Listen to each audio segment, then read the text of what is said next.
같이 기도하고 또 오늘 공부를 시작하겠습니다. 하나님 은혜와 사랑을 감사합니다. 우리가 주의 전에 모일 수 있는 거룩한 특권을 하나님으로부터 받아 기쁘고 감격스러운 마음으로 이 자리에 나오게 하심을 감사합니다. 또한 저희들이 우리의 신앙의 모습을 이 신앙 고백서를 함께 공부함을 통해서 다시 한번 바르게 세워나가며 또 우리의 모든 부족하고 연약한 것들을 깨달아 알 수 있도록 도와주옵소서. 감사하며 예수님의 이름으로 기도합니다. 아멘.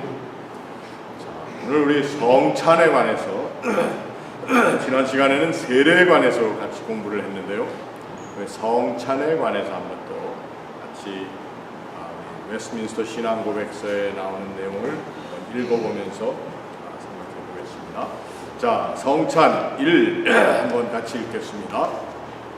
우리 주님 예수께서는 그가 잡히시던 날 밤에 그의 몸과 피로 세우신 성례 곧 성찬을 제정하여 그의 교회에서 세상 끝날까지 지키도록 하셨는데, 이는 그가 죽으심으로 자신을 친히 희생 제물로 드린 것을 영구히 기념케 하시고 참 신자들에게 그 희생이 주는 모든 은혜들을 보증하시며 그 안에서 그들이 영적인 양식을 먹고 성장케 하시며 그들이 그에게 마땅히 해야 되는 의무들을 보다 충성스럽게 이행케 하시며 그들이 그와 더불어 갖는 고통과 그의 신비한 몸의 지체들로서 그들 상황 안에 갖는 교통에 매는 줄과 보증이 되게 하시기 위함이다. 자, 굉장히 중요한 말씀들이 몇 가지가 있습니다. 자, 첫 번째로는 이것은 예수님께서 몸과 피로 세우신 성례다. 당신의 몸을 주셔서, 그래서 우리가 그 성례의 기본이 되는 것은 떡과 포도주죠. 자, 그런데 그거를 영구히 기념케 하셨다. 이게 굉장히 우리 웨스트민스터 신앙 고백에서는 중요한 부분입니다. 영원히 기념한다. 그런데 그리고 그 기념이라고 하는 것을 통해서 그걸 기념할 때 우리들은 좀 더 충성스러운 하나님의 사람들로 살 수 있다. 근데 사실은 이제 쭉 읽어나갑니다만 기념하는 것만이 성찬의 가장 중요한 것은 아닙니다. 그런데 우리 한국 장로교에서는 이 기념의 의미를 굉장히 중요하게 생각했기 때문에 우리 미국 장로교에서 우리 교회가 하는 것처럼 성찬 예식 전체를 어떤 예식으로서 하는 것보다도 기념한다, 요것만 중요하기 때문에 사실 우리 장로교회 원래 한국교회 성찬 예식은 굉장히 간단합니다. 여러분도 우리 교회에서 하는 성찬 예식은 좀 길다, 이런 걸 느끼셨을 거예요. 기도도 여러 번 있고 또 그 안에 사도신경과 주기도문과 이런 것을 다 포함하고 찬양도 있고 하니까, 근데 기념하게 되면은 이것을 기념하라라고 하는 그것 하나로 간단하게 될 수 있다고 생각한 것이 이 웨스트민스터 신앙 고백 같은 데 나와 있는 그러한 생각입니다. 자, 그런데 우리가 이 성찬 예식을 쭉 하다 보면은 주로 많이 사용하는 단어 중에 하나가 주님과 하나가 된다. 또 이 예식과 이 모든 떡과 잔을 먹고 마심을 통해서 하나님과 하나가 될 뿐 아니라 또 우리도 서로 하나가 되게 하옵소서 하는 그런 이야기를 우리가 예식 가운데 하죠. 결국 성찬의 목적은 주님을 기념하고 우리가 주의 은혜를 체험함으로 더 충성스러운 하나님의 사람들이 될 뿐만 아니라 우리가 그 예식을 통해서 하나가 되는, 하나님께서 우리를 그리스도 안에서 당신과 하나 되게 하신 것처럼 우리도 하나 되게 하는데, 이것이 바로 상호간에 갖는 교통에 매는 줄과 보증이다. 이게 이제 우리 성찬의 또 중요한 말씀, 이해입니다. 자, 두 번째 읽어보겠습니다. 이 성찬 예식을 행할 때 그리스도께서 성부에게 실제로 바쳐지거나 또는 사한 자와 죽은 자의 죄 사함을 위하여 희생 제물이 실제로 드려지는 것도 아니다. 다만 이 성찬 예식은 십자가상에서 단번에 스스로 자신을 드린 그 희생을 기념하는 것에 지나지 않으며 하나님께 드릴 수 있는 모든 찬미를 영적으로 봉헌하는 것에 불과하다. 그러므로 가톨릭 교회의 희생 제사인 소위 미사는 그리스도께서 선택자들의 모든 죄를 위한 유일한 희생 제물이 되시고 유일한 화목 제물이 되신 것을 가장 극단적으로 손상시키는 것이 된다. 가톨릭에서는 뭐라고 그러죠? 구교에서는 그리스도의 정말 희생이 되는 것을 우리가 느끼고 볼 수 있도록 떡과 잔이 그리스도의 몸과 피가 된다. 그래서 이런 것을 우리 transubstantiation이다. substance가 그 본질이 trans, 바뀐다. 그래서 이것을 화채설이라고도 얘기를 합니다. 화채설. 그런데 우리 개신교에서 오늘 우리 신앙 고백하는 우리들은 그러한 것을 가진 그러한 생각을 하게 된다면은 예수 그리스도께서 십자가 상에서 단번에 드려진 제사를 통해서 이루어진 것을 우리가 다시 여기서 반복한다는 것은 주의 은혜를 손상시키는 극단적인 행위가 된다. 그래서 아주 그 가톨릭의 화채설에 반대되는 얘기를 여기에 하고 있습니다. 그래서 이제 후에 또 나옵니다만 이것을 이 성례를 통해서 우리는 예수 그리스도의 은총을 기념하고 또 그분의 몸과 피를 우리가 먹고 마시지만 이것은 상징적인 것이며 그렇다고 상징적이라고 해서 아무것도 아닌 것이 아니라 실제로 우리에게 임하시는 주의 임재를 체험하는 것입니다. 중요한 것. 그래서 하나는 기념, 두 번째는 주님의 임재, 그냥 임재, 상징적인 떡과 잔을 통해서 우리 가운데 실제적으로 임하시는. 그래서 실제적으로 임하시는 것을 우리가 볼 수 없으니까 상징적으로 주의 임하심을 이렇게 우리가 떡과 포도주로 표현하고 그것을 먹고 마시는 것이라는 것입니다. 자, 3번. 주 예수께서는 이 의식을 행함에 있어서 그의 사역자들을 택정하시어 이 예식에 대한 자신의 말씀을 일반 회중에게 선포케 하시고 기도하게 하시며 떡과 포도주를 축사하게 하시고 그렇게 축사하여 그것들을 거룩하게 사용될 수 있도록 다른 일반 떡이나 포도주와 구별하게 하시고 떡을 들어 떼게 하시고 잔을 들게 하신 후에 떡과 잔을 자신들이 나눌 뿐만 아니라 수찬 자들에게도 나누어 주게 하셨다. 그러나 이 예식이 거행되는 시간에 회중 가운데 참여하지 않는 자에게는 아무에게도 나누어 주지 못하게 하셨다. 자, 회중 가운데 참여하지 못하는 자는 뭐라는 뜻입니까? 그 교회의 회원이 아닌 사람들에게. 옛날에는 이게 굉장히 엄격했습니다.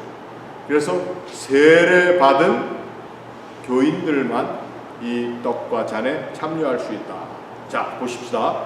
그의 사역자들을 택정하시어서 이 예식에 대한 자신의 말씀을 일반 회중에게 선포하게 하시고 예배 시간에 돼야 된다는 거예요. 그리고 반드시 말씀의 선포가 함께 있어야 된다. 그리고 그걸 거룩하게 사용할 수 있도록 일반 떡이나 포도주와 구별하게 하십니다. 어떻게 구별하죠? 우리 권사님들이 빵을 잘라서 이렇게 만드시는데 그냥 잘라서 만든 거 아니냐고 이렇게 얘기할 수 있지만 우리가 토요일날 성찬 전에 새벽 예배에 모이면 성찬을 위해서 기도하고 또 목사는 준비를 할 때에 그 성찬을 위해서 깊이 기도하고 준비합니다. 우리 장로님들을 분병 분즙하실 때 그냥 하는 게 아니지 않습니까? 기도하시면서. 그래서 그러한 우리의 모든 행위는 그 떡과 잔을 일반 떡과 잔과 구별하는 행위라는 것입니다. 그런데 이것을 자신들이 나눌 뿐만 아니라 성직자들, 떡을 분병분주파는 우리들만 나누는 것이 아니라 수찬 자들에게도 나누어 주게 하셨다. 그 성찬을 받는 사람들, 우리 모두에게 주게 하셨다. 이건 뭐를 얘기합니까? 그 전에, 이것이 쓰여지기 전, 그리고 제2 바티칸 공회 이전에는 성찬의 떡과 잔은 캐톨릭에서는 신부들만 먹었습니다. 일반 교인들은 먹지 못했습니다. 이것이 제2 바티칸 공회, 캐톨릭 교회 공회의에게 바뀌었습니다. 이것은 그 이전에 쓰여진 것이니까 그 이전에 쓰여졌을 때 우리 캐톨릭과 우리는 다르다라고 하는 것을 얘기하는 것입니다. 대신 그 회중 가운데 참여하지 않는 사람, 내가 이 교회 교인이 아니다라고 얘기하는 사람에게는 주지 않았다는 겁니다. 우리 교회에서는 세례교인만 받으십시오, 원래 이렇게 해야 되지만 제가 예수를 주로 고백하는 모든 분들 나오십시오, 이렇게 하죠. 그것이 장로교회 우리 예전에서 좀 벗어나기는 했습니다. 원래는 세례받고, 그런데 우리가 지난 시간에 뭐라고 얘기했죠? 저는 이제 이걸 늘 저 개인이 우리 장로님들과도 의논하고 하지만 지난 시간에 우리 세례를 얘기할 때 세례는 뭐라고 그랬습니까? 구원을 받은 사람이다 라고 하는 증거가 되는 것은 아니에요. 그냥 하나님께서 우리에게 표를 주셨을 뿐이지 세례받았다고 해서 다 구원받는 아니. 어떤 사람들은 세례받은 사람인데도 믿음에 확신이 없는 사람들도 있을 수가 있고, 또 어떤 사람들은 세례를 받고 교회 정회원이라고 하는데도 사실은 주를 그리스도로 온전히 고백하지 못하는 사람도 있어요. 중요한 것은 주를 그리스도로 고백하는 믿음의 확신이 있는 사람들이 굳게 나왔습니다.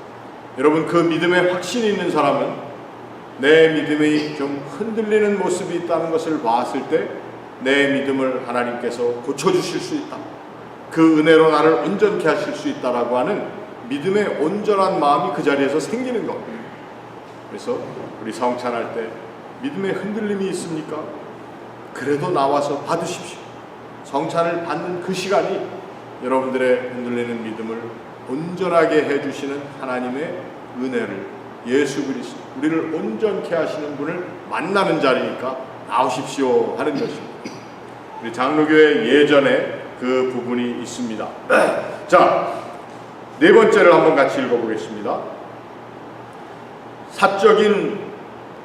네 번째, 사적인 미사, 즉 성례를 사제나 기타 다른 사람에게서 혼자 받는다든지 또는 잔을 일반 회중에게는 나누어 주지 않는다든지 떡과 포도주에게 절을 한다거나 숭배할 목적으로 높이 치켜들거나 아니면 가지고 돌아다닌다거나 혹은 거칠에만의 종교적인 용도를 위하여 그것들을 남겨두는 일이 있다고 하면 이 모든 것들은 이 예식의 본질에 대해서 뿐만 아니라 그리스도께서 이 예식을 제정하신 본래의 뜻에서 어긋난다. 이건 사실 다 캐톨릭 교회에서 하는 것에 대한 이제 반대 입장을 얘기하는 것입니다.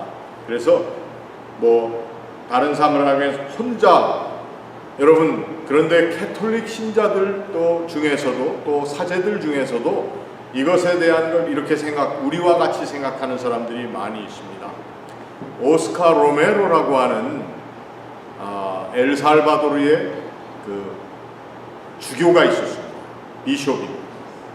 이 엘살바도르에 있는 오스카 로메로라고 하는 신부는 가난한 사람들과 같이 사목을 하던 사람이었습니다. 근데 이 사람이 어느 날 자기와 아주 절친한 백인, 그 엘살바도르에 있는 그 인디안들과는 자기는 다르다고 생각하는 아주 절친한 한 여인과 남편이 있는데 그 여인이 아이를 낳았어요. 그래서 신부님에게 오고, 우리 아이 세례를 줘야죠. 그러니까 그 신부님이 화요일 날하고 목요일 날하고 주일에 미사가 있으니까 그때 오세요. 그때 세례를 주겠습니다. 근데 이 여자는 뭐에 너무 익숙한 것인가 하면은 여기에 나오는 것처럼 세례와 성만찬을 프라이빗한 것처럼 늘 개인을 통해서 받을 수 있다고 생각합니다. 왜? 가톨릭에서 그렇게 했어요.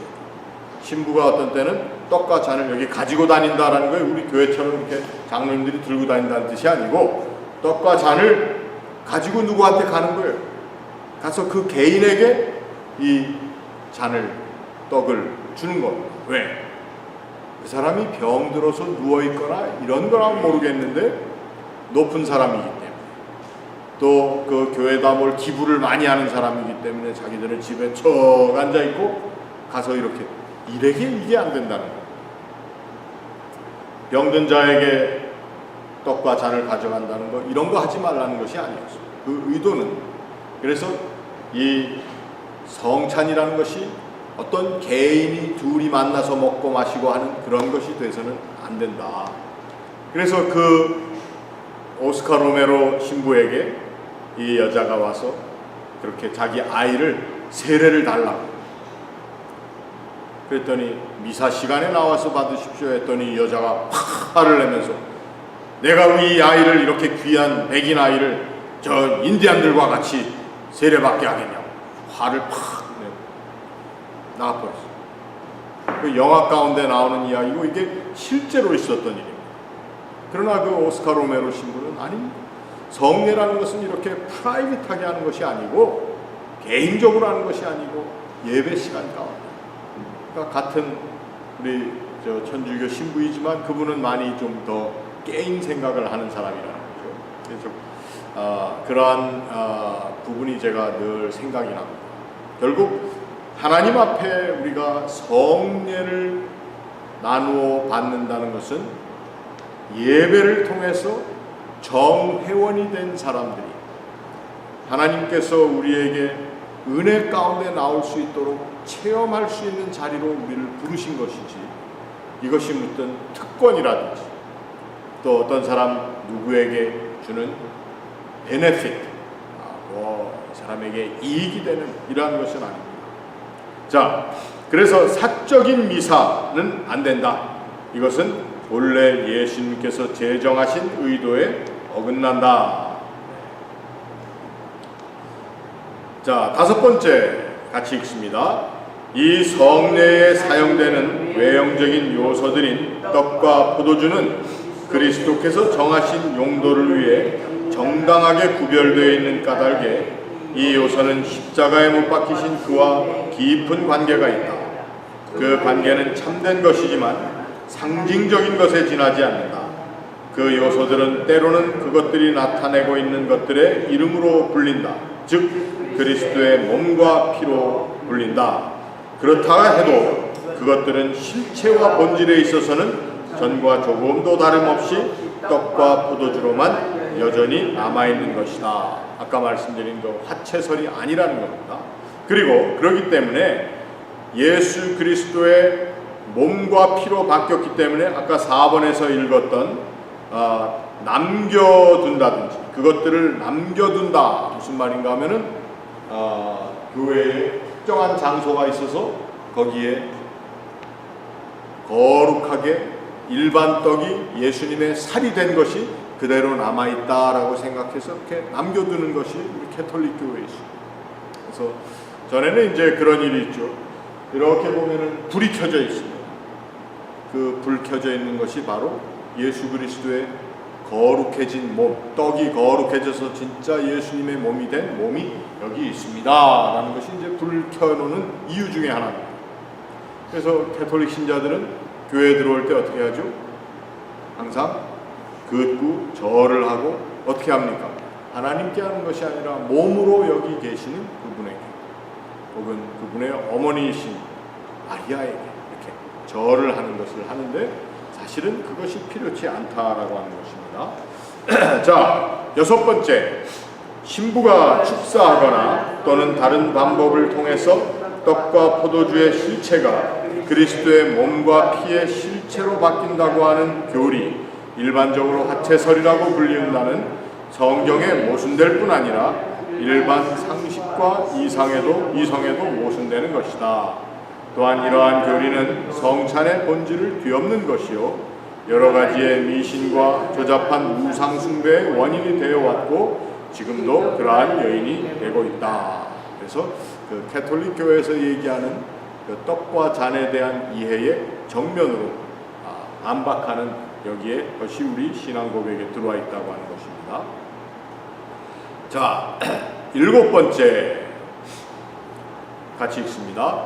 합당한 수찬자들은 이 성례의 가견적인 요소를 외형적으로 받을 때에 또한 내면적으로는 믿음으로 받으며 물질적으로나 신체적으로가 아니라 영적으로 십자가에 못 박히신 그리스도와 그의 죽음에서 오는 모든 은혜를 받으며 또한 먹는다. 거기까지만 우리 한번 스탑해 보겠습니다. 자, 가견적인 요소라고 하는 것은 우리에게 보인 것이라는 겁니다. 성례에서 우리가 보이는 떡과 잔을 외형적으로 받을 때에 우리가 먹고 마시는 거 할 때에 그걸로만 끝나는 것이 아니라 우리가 믿음으로 내면적으로도 받습니다. 그런데 그것은 물질이나 신체적인 이걸 먹으면은 병이 낫는단다 이렇게 받는 것이 아니라는 거예요. 여기에 무슨 마술적인 힘이 있대다 뭐 이렇게 받는 것은 아니라는 것입니다. 자, 그래서 우리가 받는 것은 그리스도의 죽음을 통해서 우리에게 주신 하나님의 은혜를 우리가 받는 겁니다. 그래서 이것이 어떤 떡과 잔이 거룩해졌기 때문에 그 거룩한 걸 받으면 무슨 나에게 효험이 있다 이렇게 받는 것은 아니라는 것을 얘기합니다. 자, 그 다음 계속 읽습니다. 그러나 성찬을 받는 때에 그리스도의 몸과 피가 떡과 포도주 안에 함께 또는 밑에 물질적으로나 육체적으로 있는 것은 아니다. 이것은 몸과 피가 떡과 포도주 안에 함께 완전 박힌 것이 아니라 그 안에 있다. 그래서 이것을 또 루터교 사람들이 캐톨릭에서 이제 종교개혁 후에 생겨난 루터교 거기서는 co-substantiation이라고 그래가지고 우리말로 여기 공제설이라고 그랬습니다. 공제한다. 떡과 잔으로 그냥 우리가 이 상징적인 것이 있음에도 불구하고 그 안에 바뀌어진 그리스도의 몸이 함께 있다. 똑같은 말이죠, 사실. 제가 재밌는 말씀을 드리면은 제가 그 학교에서 가르칠 때 뭐를 또 담당했나 하면 그 신학교의 모든 예배와 체프를 제가 담당을 했습니다. 그런데 저희 학교는 또 루터교 신학교와 다 같은 건물을 같이 썼어요. 그래서 루터교 학생들이 예배 드리는 그 바로 채플 거기 모이는 교수들 우리들도 거기서 같이 다 모여서 같은 채플로 예배를 드리는데 우리 장로교는 우리 여러분도 아시다시피 떡을 떼고 또 나누어 먹고 이렇게 하는데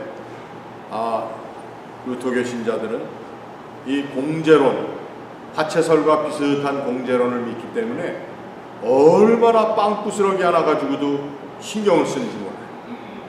아주 우리가 항상 우리 성찬을 하게 되면 직접 떡을 가지고 와서 빵을 어떤 때는 한국 학생들이 예배를 주관할 때 뭡니까? 글쎄 친구들이 그걸 가져왔어요. 백설기를 가지고 왔어. 한국식으로 성찬한다고. 그 백설기가 그게 떼면은 자꾸 부스러기가 생기지 않습니까? 그래가지고 제가 제 조교 시켜가지고 그거 청소하느라고 혼났어요. 왜? 루터교 신자들은 거기에 요만한 부스러기더라도 하나 있으면 안 돼요. 그래서 제가 속으로는 아이고 루터교나 천주교나 비슷하구나. 물론 깨끗하게 치워야죠 우리가. 근데 그거 어떻게 하다가 조그만 게 그냥 부스러기가 하나 발견돼가지고 얼마나 제가 컴플레인을 많이 받았는지 몰라요. 그 정도로 공제설이라고 하는 co-substantiation 같이 있다. 같이 이것도 아니라는 겁니다. 화채설은 완전히 다 바뀌어서 그게 뭐 예수님의 몸과 피가 됐다. 하고 믿는 것이고, 그런데 우리가 생각해야 되는 게 하나 있습니다. 우리 구교 로마 캐톨릭 교회에서 루터가 종교개혁을 해서 이뤄낸 것이 종교개혁을 했으니까 그거를 우리는 뭐라고 그럽니까? 프로테스탄트다. 우리가 캐톨릭에서 프로테스트를 해서 나온 신교다 이렇게 얘기를 하죠. 근데 신교의 시작은 루터교였어요. 그러나 우리 장로교는 보니까 캐톨릭에서 갈라져 나온 그 루터교로 되는 개신교라고 하는, 근데 그게 완전히 개혁된 것 같지가 않다 해서 우리는 또 개혁된 사람들, 거기서 완전히 개혁됐다 해서 우리는 리폼, 개혁된 사람들이다. 그래서 우리는 개혁교회라는 말을 씁니다. 계속 개혁교회의 신앙 고백이 바로 이 웨스트민스터 신앙 고백이죠. 웨스트민스터 신앙 고백이 그 중에 하나라는 것입니다. 그래서 그 개혁교회에서는 이 화채설도 아니고 공제설도 아니라는 것을 여기 얘기하고 있습니다. 자, 한번 다시 그 7번의 마지막에 보면, 그렇지만 여기를 한번 읽어보겠습니다. 그렇지만 가견적인 요소들을 그 의식에 참여하는 신자들이 그들의 외적 감각에 의해 알아보는 것처럼 실체적인 동시에 영적으로 그들은 그들의 믿음을 통하여 그리스도의 몸과 피를 깨닫게 된다. 세 가지가 나와 있는 겁니다. 화채설도 아니고 공제설도 아니면서, 그러나 그 가견적인 눈에 보이는 떡과 그 포도주는 그 의식에 참여하는 신자들이 우리들이 가지는 외적 감각이니까, 외적 감각하게 되면 그걸 만지고 또 떼서 먹고 하는 이 모든 것을 통해서 실제적으로 주께서 여기에 우리와 함께 하시는구나 하는 것을 우리가 알 수 있다는 것입니다. 그래서 이 화채설도 아니고 공제설도 아니고 우리는 주님의 실제적인 임재를 얘기하지만, 몸과 피가, 살과 피가 된 그것으로 임재하는 것이 아니라 우리의 느낌, 우리가 만지는 것은 떡과 잔입니다. 그러나 실제적으로 그 안에 주님께서 함께 계시다라고 하는 것을 깨닫는 것이다. 자, 8번 같이 읽어보겠습니다. 비록 무지하고 사악한 사람이 이 성례의 외적 요소를 받는다고 할지라도 그들은 그 요소가 의미하는 바의 것을 받는 것은 아니다. 그러나 그들은 그 성례에 합당치 못하게 참여함으로 해서 주의 몸과 피를 범하는 죄를 지어 자신의 파멸을 자초하는 것이 된다. 그러므로 무지하고 불경건한 사람들은 모두 그리스도와 교통을 갖기에는 부족함으로 주의 상에 참여할 자격이 없으며, 그들이 무지하고 불건강한 상태에 있는데도 이 거룩한 성찬 예식에 참여하거나 또 참여하는 것이 허락되는 때에는 그리스도에 대하여 큰 죄를 반드시 짓게 되는 것이다.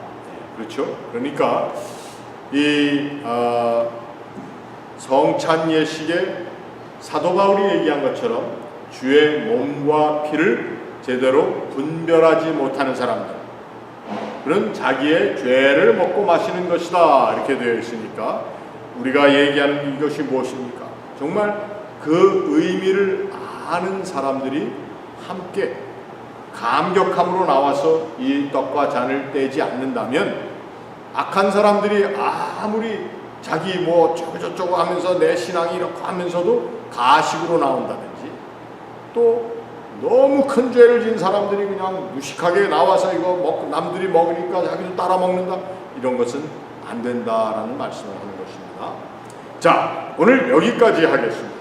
오늘 강사 목사님이 또 오셨기 때문에 제가 나가서 맞아야 될 것 같습니다. 자, 다음 시간에는 교회의 권징에 관해서 같이 공부하겠습니다. 하나님 감사합니다. 주의 몸과 피를 기리는 성찬의 거룩한 예식을 저희들이 늘 함께 참여하며 그 떡과 잔에 동참하게 하심을 감사합니다. 우리에게 실제로 임재하시며, 그러나 상징적인 주의 몸과 피를 저희들이 감격함으로 받아 또 그 은혜에 동참하며 주께서 주시는 그 사랑을 저희들이 함께 나누는 자리에 늘 불러주심을 감사합니다. 앞으로 저희들이 성찬 예식을 더욱더 하나님 앞에 진실하게 또 바르고 거룩하게 행하며 참여할 수 있도록 도와주시옵소서. 예수님의 이름으로 기도합니다. 아멘.